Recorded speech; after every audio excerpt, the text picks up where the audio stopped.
우리가 이 땅에 살아가면서 소중한 것이 무엇이 있겠습니까? 돈, 명예, 권력. 아마 이것을 싫어하시는 분들은 아무도 없을 것입니다. 결코 이것을 한번 붙잡으면 놓고 싶지 않은 것들입니다. 그런데 이것보다 더 소중한 것은 없을까요? 보이는 것이 아니라 보이지 않는 것. 우리는 오늘도 이 시간에 믿음과 소망과 사랑이 더 소중한 것을 알기에 이 시간 주님 앞에 나왔습니다. 진정한 믿음, 진정한 소망, 진정한 사랑이 되기 위한 더 중요한 것이 뭘까요? 그것은 그것을 뒤에서 바치는 하나님께서 우리에게 주신 참된 용기라고 할 수가 있습니다. 꿰테에 이런 말이 생각이 납니다. 재물을 잃는 것은 약간 잃는 것이다. 다시 정신을 차리고 분발해서 재산을 모으면 되는 것. 명예를 잃는 것은 보다 많이 잃는 것이다. 명성을 찾기 위해 더 많은 노력을 한다면 언젠가는 사람들이 다시 기억할 것이다. 그러나 용기를 잃는 것은 전부를 잃는 것이다. 이 세상에 태어나지 않았더라면 더 좋았을 것이다. 용기를 잃어버리면 모든 할 수 있는 일들을 다 잃어버리는 무력증 속에 빠져들 수밖에 없기 때문에 그럴 것입니다. 오늘 우리가 읽은 본문에 보면 이 모든 것을 한꺼번에 잃어버린 사람이 등장을 합니다. 그것은 다른 사람이 아니라 예수님의 제자 중에 하나였던 가롯 유다입니다. 예수님을 둘러싼 이 마지막 순환의 상황은 아주 급박하게 돌아가고 있었습니다. 예수님을 향한 적대자들의 음모와 공격이 아주 극에 달했다고 할 수 있겠습니다. 여기에 보면 정치 세력도 연합합니다. 종교 세력도 예수님을 죽이는 일에 연합하고 공모하고 있습니다. 예수님이 체포되기 직전의 모습이 오늘 본문의 말씀입니다. 그런데 이 모든 것을 실제적으로 주도했던 사람이 누구였느냐? 성경은 가롯 유다라고 그렇게 기록해 주고 있습니다. 가롯 유다는 어떤 인물이었을까요? 제자 중에 가장 유능한 인물이었습니다. 그는 계산도 빨랐고 상황 판단의 인식도 누구보다도 앞서 있었던 인물이었습니다. 예수님께서는 가롯 유다를 신임해서 신뢰해서 그에게 재정 담당을 맡기고 공동체 운영을 전체 다 맡겼다고 할 수가 있습니다. 그런데 가롯 유다에게는 처음부터 문제가 있었습니다. 그는 예수님을 사랑한다고 따랐지만 실제로는 예수님을 사랑하기보다는 예수님의 기적을 사랑했습니다. 예수님의 능력을 더 사모했습니다. 예수님 그 자체를 사랑했던 것이 아니라 예수님을 통해서 나타나는 부수적인 이득을 그는 취하기를 더 원했던 것입니다. 유다의 반역은 그래서 그가 아주 똑똑하고 모든 것을 잘 알고 있었음에도 불구하고 예수님을 바르게 사랑하지 못한 그 자리에 비겁한 자로 그가 등장을 하고 있습니다. 아니, 요새 말로 보면 예수님의 뒤통수를 그가 치고 있습니다. 못된 반역자로 예수님 앞에 나타났습니다. 그것도 대낮도 아니고 어둠컴컴한 밤중에 예수님 앞에 나타났습니다. 그것도 로마 군대를 앞세우고 무기를 들고 나타났습니다. 대제사장과 바리새인들이 부리는 하인들과 함께 예수님을 체포하러 그렇게 나타났습니다. 거기에 유다가 앞장서 있었던 것입니다. 오늘 3절 말씀은 이 사실을 기록해 주고 있습니다.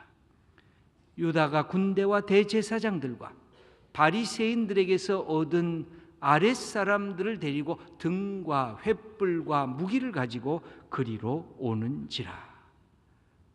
유다는 아예 작정하고 예수님을 붙잡으려고 다가오고 있었습니다. 여러분, 남자들이 가장 싫어하는 말이 한 가지가 있습니다. 아니, 싫어하는 말 많이 있지만 그 중에도 그 말을 들으면 못 견뎌 하는 말이 있습니다. 그것은 겁쟁이라는 말입니다. 비겁하다는 말입니다. 비굴하다는 말입니다. 비겁하다는 말이 무슨 뜻이 담겨져 있습니까? 사람됨이 옹졸하고 겁이 많다는 말입니다. 하는 짓이 정당하지 못하고 야비하며 이기적이라고 하는 뜻이 그 안에 담겨 있습니다. 비겁하다는 그 말, 그것은 우리가 갖고 있는 모든 삶의 그 좋은 것들을 다 잃어버리게 하는 것입니다. 꾀테의 말처럼 유다는 이 비겁한 이 일 때문에 그가 그렇게 좋아했던 세 가지, 돈도 명예도 권력도 그리고 마지막 용기마저 다 상실해버리고 말았던 것입니다. 예수님은 이런 가룟 유다를 옆에서 안타깝게 여기셨습니다. 그래서 우리가 성경을 자세히 읽어보면 유다에게 계속 여러 번의 경고를 합니다. 그래서는 안 된다. 그 길로 가는 것은 올바른 길이 아니다 라고 계속해서 말씀을 증거합니다.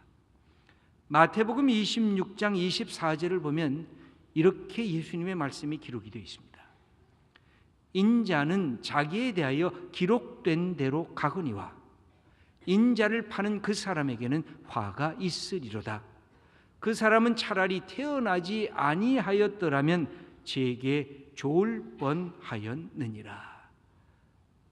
더 이상 이 가룟 유다가 갖고 있는 그 길을 가서는 안 된다고 마지막 경고를 하고 계셨습니다.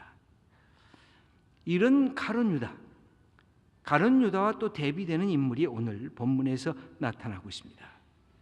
베드로입니다. 가룟 유다와 베드로는 어떤 차이점이 있을까요? 둘 다 예수님을 배반했습니다.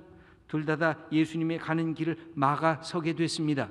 그런데도 불구하고 사실은 결정적인 차이가 있습니다. 가룟 유다는 의도적이었습니다. 본래부터 그렇게 생각을 했습니다.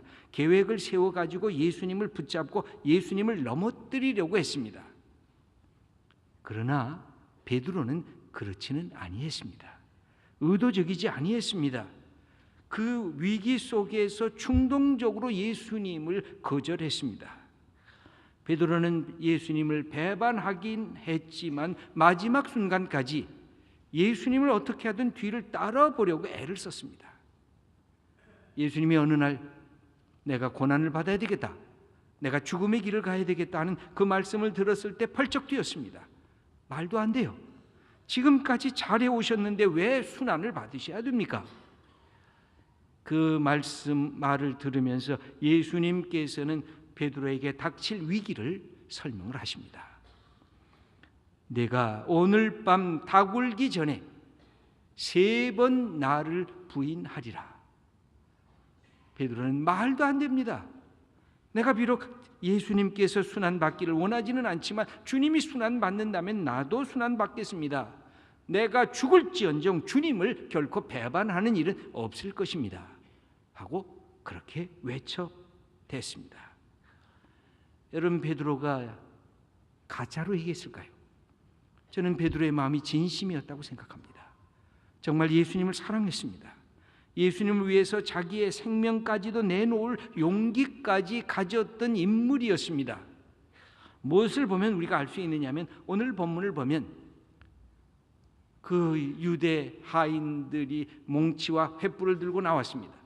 로마 군사들은 무기까지 들고 예수님 앞에 다가왔을 때 제일 먼저 그 앞을 가로막은 것이 바로 베드로였습니다. 안 된다고. 그러면서 앞장서 있었던 대제사장의 종이었던 말고의 귀를 칼로 내리치는 그 사건을 성경은 복음서와 함께 이 요한복음도 기록해 주고 있습니다. 바로 베드로는 예수님을 어떻게 하든 방어해 보려고 애를 썼던 인물이었습니다. 아주 급박한 상황으로 몰고 갔습니다.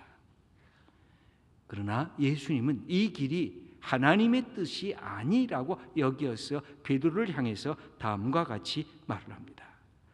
마태복음 26장 52절 말씀을 읽어보면 이렇게 기록이 되어 있습니다. 이에 예수께서 이르시되 내 칼을 도로 칼집에 꽂으라. 칼을 가지는 자는 다 칼로 망하느니라. 내가 만약 칼로 이 시대를 변화시키려고 했다고 한다면 하늘에 있는 천군 천사를 보내서 이 사람들을 다 뒤집어 놓았을 거다. 그리고 무력으로 힘으로 칼로 모든 일들을 행했을 거다. 그러나 내 길은 이런 길이 아니다. 내 길은 오히려 내가 순환받고 사람들을 마음을 움직여서 이 시대를 변화시키고 하나님의 나라를 이룩하게 하는 것이 하나님의 뜻이다. 그래서 예수님은 이렇게 베드로에게 꾸중하신 것입니다. 베드로의 모습은 아주 용기 있는 모습이었습니다. 그러나 순간적인 반짝 용기였습니다. 즉흥적인 용기였습니다. 왜냐하면 예수님께서 정말 체포당했을 때 그렇게 자신만만했던 베드로도 사라졌습니다. 그렇게 예수님의 뒤를 따라가겠다던 모든 제자들이 흔적도 없이 다 뒤로 도망쳐 버리고 말았기 때문에 그랬습니다. 그렇다고 하면 예수님은 이 마지막 위기를 어떻게 극복하고 계신 것일까요? 예수님은 바로 이들 앞에서 어떻게 당당할 수가 있었을까요? 어떻게 담대할 수가 있었을까요? 어떻게 침착하고 평안하실 수가 있었을까요? 우리가 지난 주일 겟세마네 동산에서 그렇게 놀랐습니다. 번민했습니다. 내가 이제 죽게 되었구나 하고 탄식했던 예수님께서 어떻게 이렇게 편안한 담대한 용기를 갖게 되셨을까요? 그것은 한 가지입니다. 이 순환받는 길이 하나님의 뜻이었다는 것, 하나님이 기뻐하시는 것, 하나님이 원하시는 것. 그러면 내가 이 길이 마지막 죽음의 길이라도 내가 가겠습니다 하고 겟세마네 동산에서 기도하면서 예수님의 마음은 결정되셨기 때문에 그리하셨습니다. 오늘 본문의 4절 말씀은 이 사실을 우리에게 더 명백하게 가르쳐주고 계십니다. 한번 이 상황 속에서 예수님이 무슨 말씀을 하셨는가, 어떻게 담대하셨는가, 우리 함께 말씀을 읽겠습니다. 예수께서 그 당할 일을 다 아시고 나아가 이르시되 너희가 누구를 찾느냐. 여기 보면 그 당할 일을 다 아셨다 그렇게 기록이 되어 있습니다. 앞으로 그에게 닥칠 모든 그의 십자가의 길을 알고 받아들이셨다고 하는 말씀입니다. 나는 스냅사진 속에서 울 때가 있지만 하나님께서는 내 인생 전체 필름을 갖고 계신 그분께 내 인생 전체를 드렸을 때에 세상이 주지 못하는 하늘로부터 주시는 평안을 예수님께서 경험하고 계신 것입니다. 사랑하는 성도 여러분, 때로 우리의 삶이 얼마나 피곤하고 힘들 때가 있습니까? 낙심되고 실망될 때가 얼마나 자주 있습니까? 두렵고 겁날 때가 얼마나 자주 있습니까? 왜 그렇습니까? 순간순간이 예측이 잘 안 되기 때문에 그렇습니다. 우리가 어떻게 될는지 불확실성에 살고 있기 때문에 그렇습니다.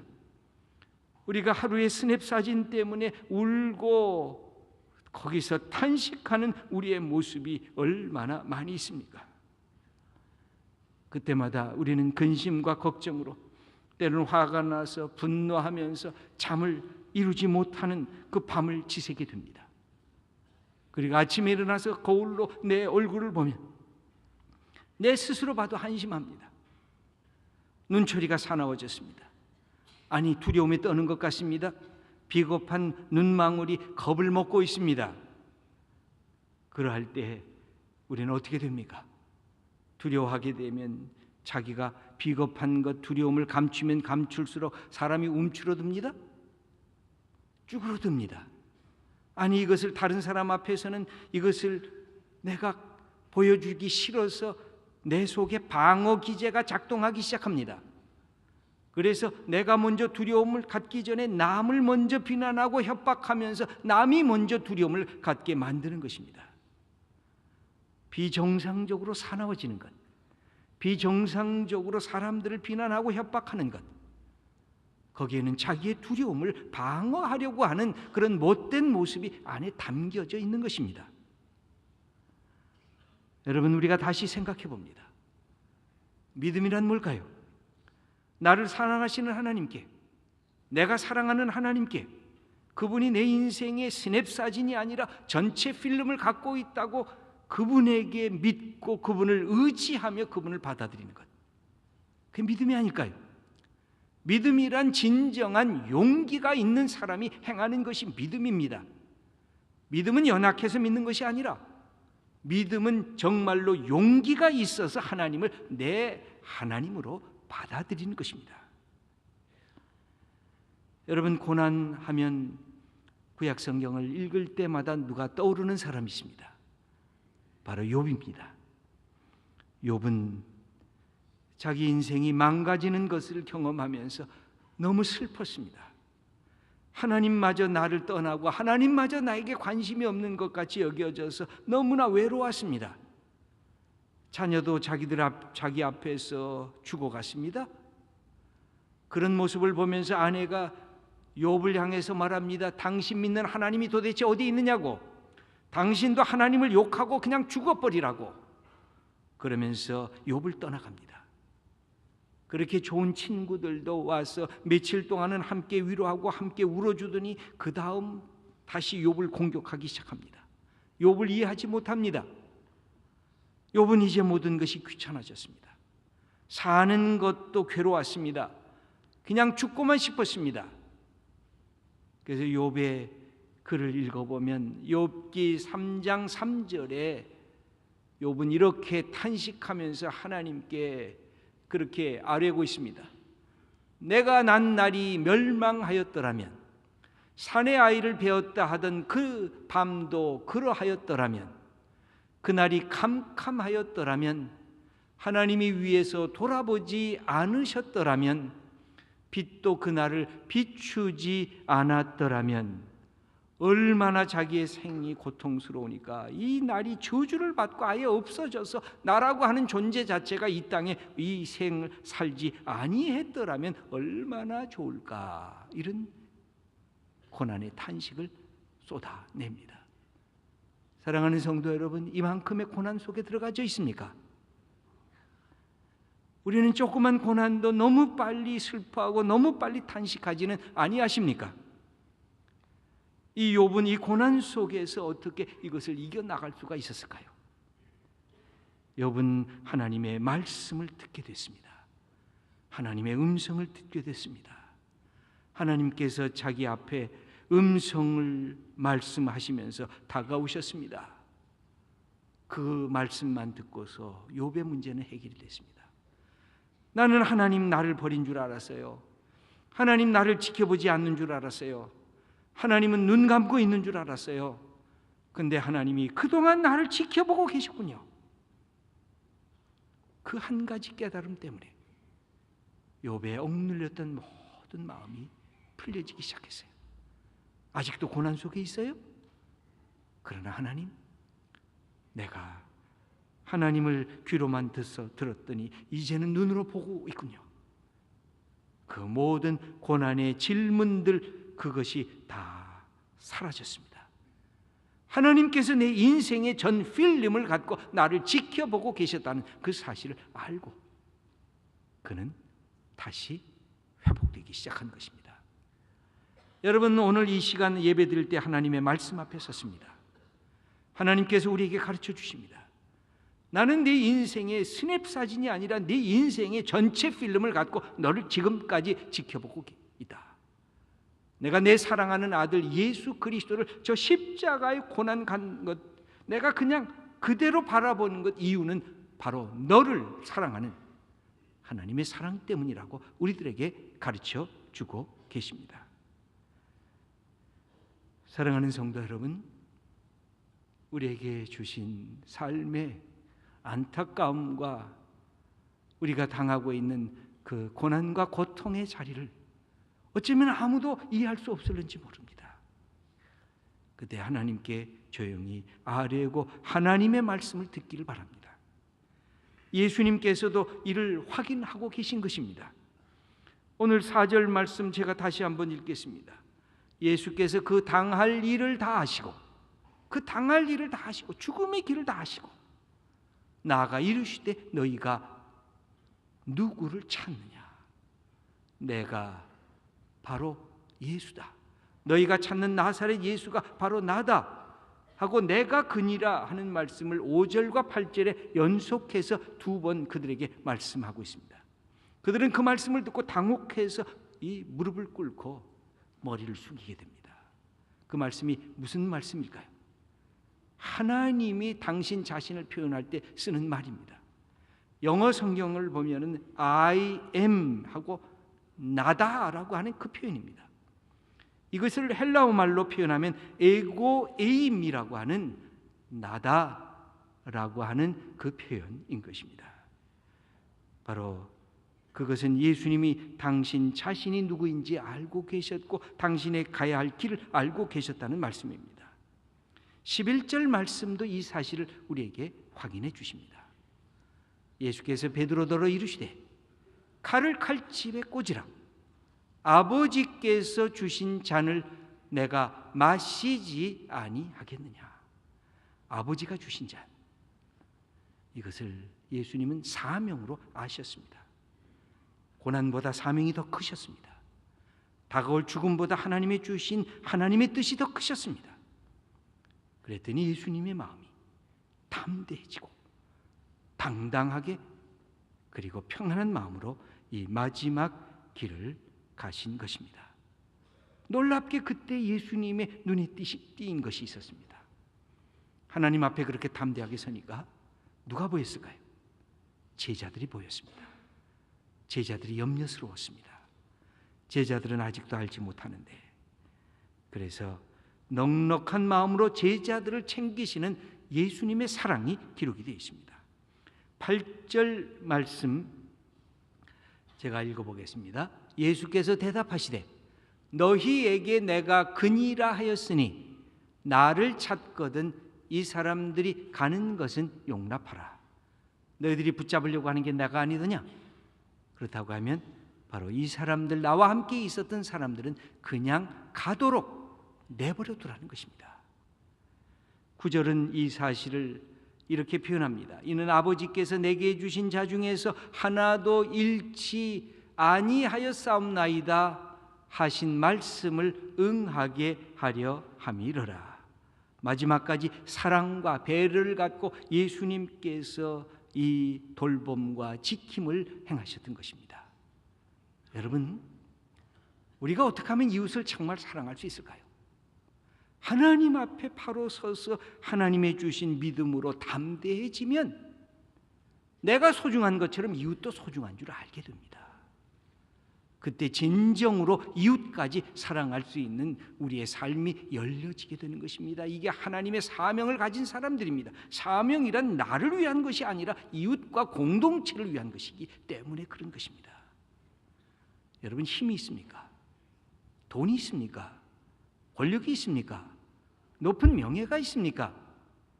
그것이 하나님이 내게 주신 사명이라고 하면 가장 위험한 것이 비겁한 것이고 가장 위험한 것이 두려워하는 것입니다. 이것이 하나님께서 내게 주신 자리요 내게 주신 축복이라고 여겨질 때 그 사람이 있는 공동체가 축복을 받는 것입니다. 다시 되살아나는 것입니다. 우리의 인생 필름 전체를 갖고 있는 하나님 앞에, 여러분, 나를 사랑하시는 하나님 앞에 나를 맡기는 것입니다. 사랑은 그래서 모든 두려움을 없애버린다고 우리에게 가르쳐주고 계십니다. 여러분, 주님 사랑하는 마음으로 내 인생 전체의 마지막을 다 쥐고 계신 주님께 맡기고 오늘 내게 주신 이 삶을 당당하게 담대하게 주님과 함께 나가는 우리 복된 성도님들 다 되시기를 축원합니다.